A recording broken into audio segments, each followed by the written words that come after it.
Tomorrow I'm going to Italy, Sardinia, in the town Alghero, and I thought why not make a video from while I'm down there. Therefore, I got this idea that I'm going to visit 2 different bookstores, and while I'm there, I'm going to look for 5 different books, and I even made a list of those books. And for a final question, I want to ask whoever is there, or if it's too awkward, look for myself, if they have any books or not from Mr. Kierkegaard now, that I have a big inspiration of him. The hotel was beautiful yet chaotic, like Kierkegaard's funeral. Street dogs, in this case only one, and different to his funeral, also many street cats would arm the hotel, running in and out the door, which in my wondering made it beautiful simply because it doesn't usually fit in a situation like this. Maria Pia Beach was indeed also beautiful and is located around a 20 to 25 minute walk from the main beach in the town of Alghero. It's a family-friendly beach, no big waves and streams in the water, and no rocks on the sand nor in the water. The water, which you can look right through, being very clear. A beautiful forest is leading up to the beach, a pine forest where you can exercise as well, running or use the few equipments which are there, and many entrances are leading up to the beach for you to choose from. I forgot to mention that there is some curious creatures in the water, small fish that likes to bite you, give you a little friendly nap when you're standing still. Before I tell you all about which 5 books that I'm going to look for, I must admit now that I have this interest in Kierkegaard's writing and him as a person that these books are definitely not original. They're in fact the exact opposite, being truly mainstream, as for most people to know of them. But I will also be honest and say that here in the beginning of making these videos, I want to draw as many people as possible into them. And in the future I might get more radical originals, or to a certain extent that it might only be myself watching these videos in the end. The reason why I want to read Kierkegaard in another language besides his first language, which is Danish, is because many phrases and concepts as well as just simple words might be difficult to translate, and therefore the overall meaning might be lacking or sound funny to those that know of which is written in the original text. And it's actually quite common that many foreigners from especially Asia tend to get some Danish lessons before they start reading Kierkegaard and Hans Christian Andersen, the writer of The Little Mermaid.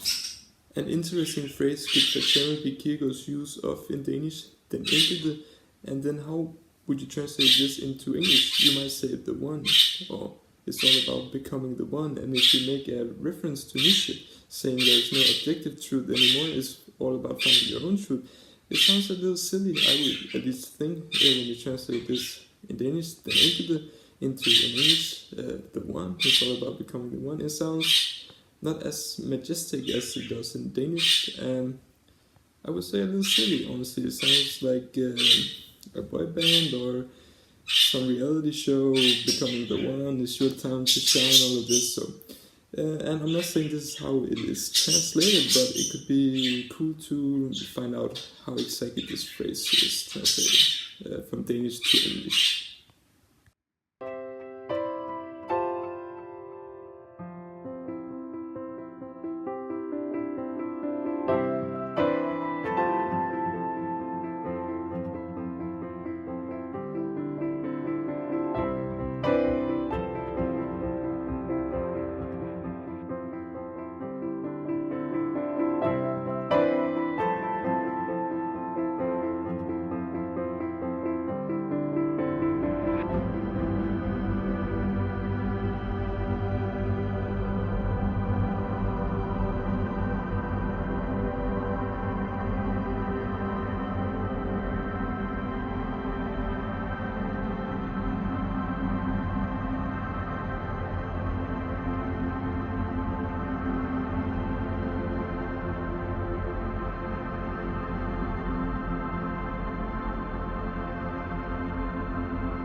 The first book on the list is a book that I've been trying to find for quite a while now. I've been trying to find it cheap in an antique store, sadly without any luck. The book is Confessions by Augustine, and I was told by my philosophy teacher that this book is quite significant, being seen as one of the first Western autobiography ever written. And I also have a side memory, of which I was told that Augustine walks next to a homeless man and starts to think and writes some beautiful poetry of letting go and finding peace, which definitely also have my interest. The second book is a book written by Nietzsche, and it's called The Antichrist. And I think what is most interesting about this work is how he made a transvaluation of values. The Christian values as in fact being weak turned around into being strong. And some people might say that how could Nietzsche ever speak in this manner, how would he know? But he actually studied theology before he dropped out and started studying classical philology.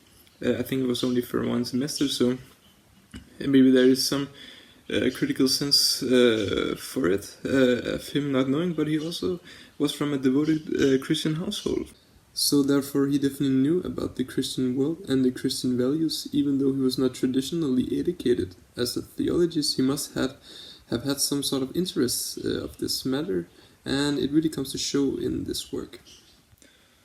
The third book is Meditations, written by the former Roman emperor and Stoic philosopher Marcus Aurelius. And I don't actually know too much about this book, but if you make a reference to Confessions by Augustine, this might fall into the same category, being literal of personal writing from personal experience.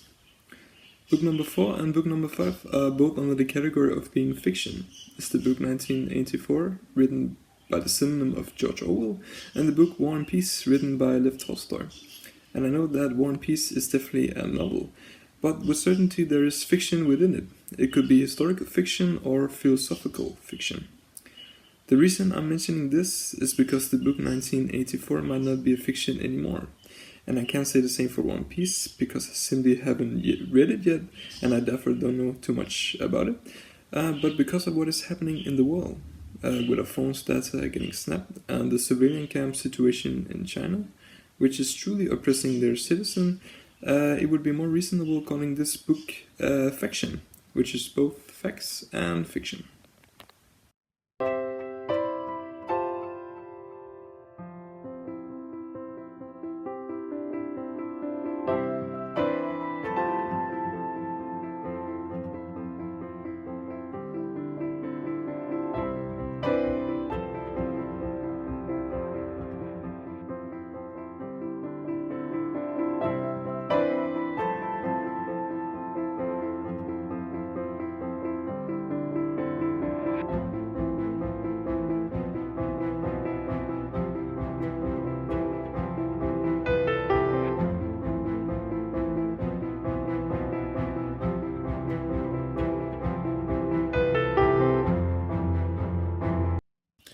So, sadly the video is coming to an end, and therefore this is gonna be the last video frequency of me speaking. And I thought, therefore, why not speak from the heart? So, I have not written anything down, but I have some sort of idea of what I'm going to tell you about. Because I want to, now that the video is sadly coming to an end, address the whole video as a whole. And I said in the beginning that I wanted to visit 2 different bookstores, but sadly I only went to one of them. The first one I wanted to go to was, I think it was called Cryano, and it was actually located right by the red fence, the video clip early in the video. And yeah, I don't know how I missed it, but somehow I walked right through the store without even knowing. So that's the first problem. The second problem is the second store that I went to. The first time I went there, I did not bring my camera, and I did go in there and look for a little bit, and I was a little sad honestly because I found out it was not an antique store. So I had to pay full price for the books, and I don't really enjoy that, because I don't want to pay for how the book is looking. I'd rather pay for what's written in it. I mean, if it is an anniversary book or a limited edition book for a book I have already that I really enjoy, yeah, I might spend some more money on it. Or if it's someone popular, a cultural writer which is still alive, I want to support, then also But the 5 books that we were going to look for, I don't want to pay full price for them. So it made me a little sad, but overall it was not gonna change anything of what I wanted to say in the video whatsoever. So the second time I went to the bookstore, another problem occurred because the bookstore was closed, so therefore I only have video footage of the outside of the store. But again, when you see all the video clips in this video, due to respect of the people, there are slight non-people in them, because I didn't want to film anyone directly in their face, so I really took care, and I waited to the right moment to film anything in the whole video. So I guess maybe I would not even anyways have filmed inside of the store, but I mean, it's a little disappointing. And it was the last day, so therefore that's how it goes.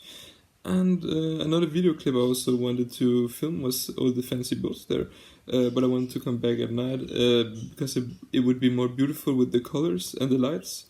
But again, yeah, when you're on vacation, I guess you don't really want to be troubled, and you want to have fun, peace, and have fun. So maybe, and also uncertainty. There's uncertainty in everything, so you can't plan everything 100%. Some uncertainty is always gonna be there. And 2 more things. I hope you didn't misunderstand what I said in the beginning about the hotel being chaotic. I have no negative thoughts about the hotel whatsoever. I simply just wanted to make a reference to Kierkegaard's funeral, because what I forgot to say is actually it's a very beautiful story. Hans Christian Andersen, one of the only few people there from higher social classes, because you could imagine Kierkegaard with his fight with the church would be very unpopular at this time, which he was, and he would actually write this in a letter. I don't remember to who, but he would said that the women there would look really weird, and there would be a weird vibe there, and they would wear weird looking dresses, crazy colors, all red, and their hats would be weird looking, and dogs would run in and out barking and would have the mouthpiece on. So I mean, you could imagine that vibe there in the funeral being really untraditionally. And you can imagine Hans Christian Andersen, the writer of The Little Mermaid, sitting there in his romantic age, writing these beautiful fairy tales. I mean, I can only imagine what he would have thought of that. So therefore I wanted to say something about that, because it really interested me a lot. And one more thing. There was a beautiful girl there, which I also regret. I didn't bother more to bother in a nice way, of course. Because I thought she was there on vacation with her boyfriend or with her family. But I found out that she was actually traveling alone, because I saw her in the same airport when we arrived back, and I thought, what the hell, she's out there by herself? How did I not realize that? So if she's watching, or if anyone can tell me why the hell such a beautiful girl would travel alone, please let me know. She probably maybe she has a boyfriend, but why the hell would you travel alone? I don't get it. Please let me know.